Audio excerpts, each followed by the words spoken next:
Ay, ito ba yung ano? yes, Ito sir yung may disgrasya. Sir, sige, i-explain ko sa'yo.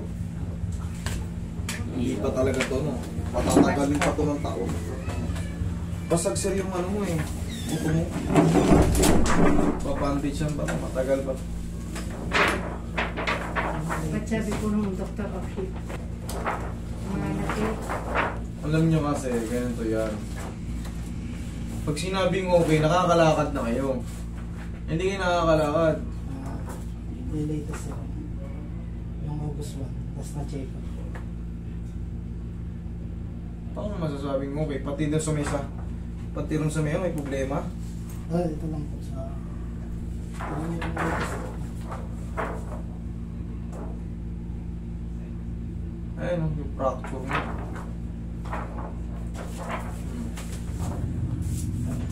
Sabi okay na raw eh. Ayan o, basag o. Wala sa linya. Ano ba? Nasisilawan eh. Ayan o, fracture kasi. Nakita niyo yung tsura niyan. Ayan yan o. Ayan. Sabog. Lalo rito sa tagil to lang o. Ayan o, kitang-kita yung mga ano, shadow no. Na ano kasi, ayan o, nadisgrasya sa ano. Ngayon, hindi mo talaga itong madidiin, sir. Hindi mo itong madidiin. Bakit? Kasi, ito, may mga nakakapit dyan na ligaments dito sa lateral na na-damage. Bago mo ma-damage yung buto, bago mo mabasag to, may mga nasasalong ano dyan. May mga sasalong lateral ligaments. Para yun matcha-chop, para yung mga parang nasa chopping board yung lateral. Nabangga ka kasi dyan. Siyempre yung mga hibla nun madadamage. Ngayon luluwag to ngayon tuhod mo. Tapos, itong pagkabasag ng tibia mo, nakalagay rito, impacted fracture. Na, kasi rin?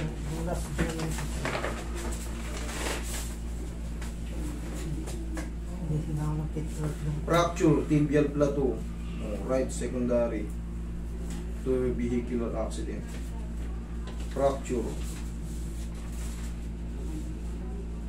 There is in fact fracture in the proximal tibia. Basag sir yung ano mo sir eh, kaya hindi mo talaga tumano. Ngayon, dalawa yung ano mo na yan. Yung proximal tsaka yung... Kasi pag naba, ano, crack siyang pa ganon sa... Ang ibig sabihin ng proximal tibia, yung proximal kasi mas matigas kumpara sa ano, nadamay na yung mas matigas. Tapos, slice siyang pa ganon, tapos biyak pa sa gitna. Ito yung tinatawag na meniscus tibial plateau. Diyan. Yan nga lang, kahit nga walang fracture yan, pag nasira yung meniscus tibial plateau mo, hindi ka makakadiin. Hindi mo kayang idiin. Yun ang totoo. Dito yung mga nagbabasketball, hindi kagaya ng sa'yo, vehicular accident. Pag sira yung meniscus mo, hindi mo may ganun kasi iipit yung ano, iipit yung tinatawag na ACL tsaka PCL kasi mag-i-imbalance sa gitna eh. Hindi mo may didiin kasi pag dinin mo, ipit siya sa gitna, masasaktan ka. Ngayon, ito sa'yo, sabog. Sabog yung ano, sabog yung mga buto. Ayan o, yung sinasabi kong crack sa gitna o. Ano ba? Ayan, ayan. Ayan o, ayan o. Basag kasi pa ganito, tapos basag ng pa ganun. Makikita naman sa bone structure eh. Kita naman. Ngayon, ang magiging ano rito sir, pagagalingin nyo pa to sir. Abutin pa to ng taon. Hatakin ko lang to. Kasi hindi pwedeng pitikin dito sa ano eh. Kasi nandito yung crack. Ngayon hatakin ko lang tapos sinamassage ko lang. Tingnan nyo kung magbabago yung pakiramdam nyo. Lagyan natin ng bandage. Para ito dumikit pa. Siguro mga ilang buwan pa. Mga 3-4 na buwan. Unti-unti nyo na ano yan. Ang problema, hindi na ito mapiperfect. Pagbasag talaga yung buto. Possible na mawala na yung sakit. Mawala na yung sakit pero yung lakad mo, hindi nyo ma-perfect. Kasi basag yung sabay mo eh. Kaya nga nasabi ko, kahit sa basketball ka lang, nabarag yung meniscus mo, lateral meniscus, wala na, may mano talaga sa loob. Parang mahina na siya. Yun ang totoo. Pero sinabi sa'yo, okay na. Okay na, di na may naka mo. Hindi na makatayo. TikTok siya, bibigay lang ang TikTokan. Sabi sa encoder lang kasi ako. Binigyan ako ng TikTok ang doktor. Ay, kung encoder ka, pag-fit to work ka, iika-ika ka makalakad. Hindi naman kailangan mong paa sa encoder. Kaya ka pinit to work. Pero kung ang trabaho mo, construction, o kaya service ko, lakad ng lakad, tignan ko kung yung fit to work ka. Higa ka dyan, sir. Kung lumapit ka sa akin, bibigyan kita ng solusyon ko.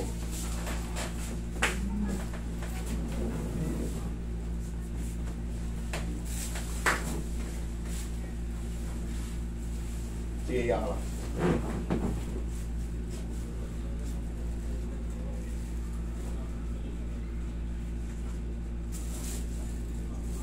Massage muna natin, palamputin muna natin. Lagit mo muna yung sir, oh.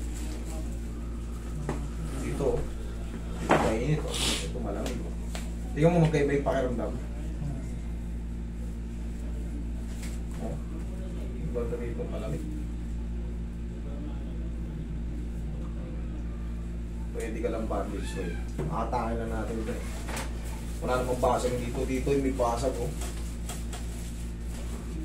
Yung tibial plateau nakalagay. Proximal tibial plateau.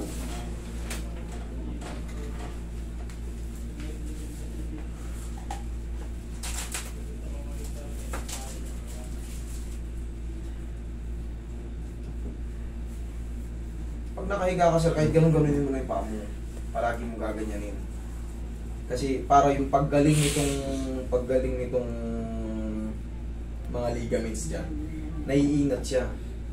Kasi sa susunod yan, baka tumigas to. Ito to. May tigas yan. Baka hindi mo may kopi na maayos. Kahit pa ba, may ingat natin. Pakailat mo na lumakad siya na lumakad. Ang problema kasi, pag lumakad ka na lumakad, yung fracture hindi makagaling. Pag nakahiga ka na muna, gano'n mo. Kasi nadidiinan yung fracture, eh. Sinabi naman sa'yo na ano, eh, basag yung buto, eh. So, habang gumagaling siya, pag ginagalaw mo, nadidiinan, gumagalaw yung fracture. Dalawa yung pagkabiyak niya, durog, eh. Isang slice na pagkanugas yung sa gitna. Bali, magtatatlong hati yung buto mo. Isa pa, tatamaan din yung fibula mo, yung meniscus ay yung cartilage ng fibula, damage na rin to ito, itong buto na to, yung manifest. Makikita mo sa ano, nag-highlight in white, ibig sabihin nun, nabasag yung ano nun, pinaka-cartilage nun. Or umusog.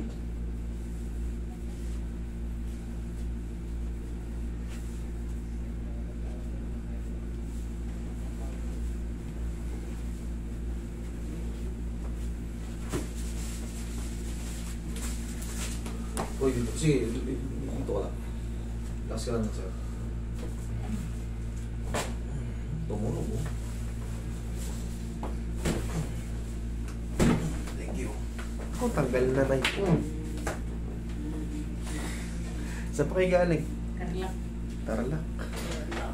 Madaling araw kami. Meron na si sir.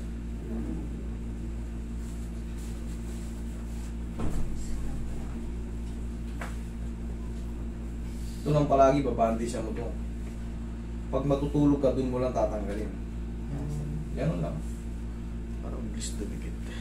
Para mabilis tumikit.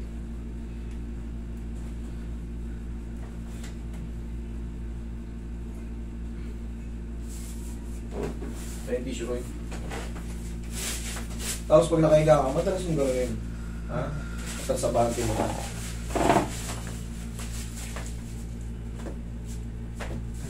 Sige nga. Tignan mo kung bago yung paramdam mo. Sinelas tayo doon.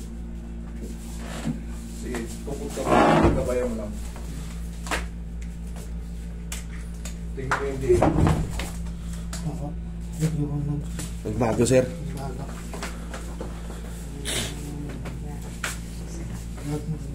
Kaya mo nang lapat ng todo. Okay?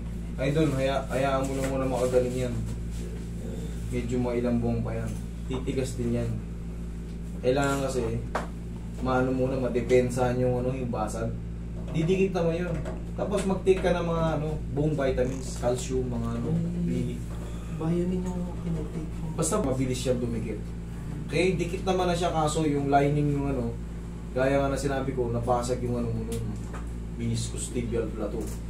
Basag nga rin yung proximal tibial plateau mo, automatic madadamage yun. Sana maintindihan nyo yun. Para lubusan nyo pang maunawaan, manood ka ng knee anatomy, tignan mo kung ano yung binanggit ko. Okay, sir? Salamat. Salamat.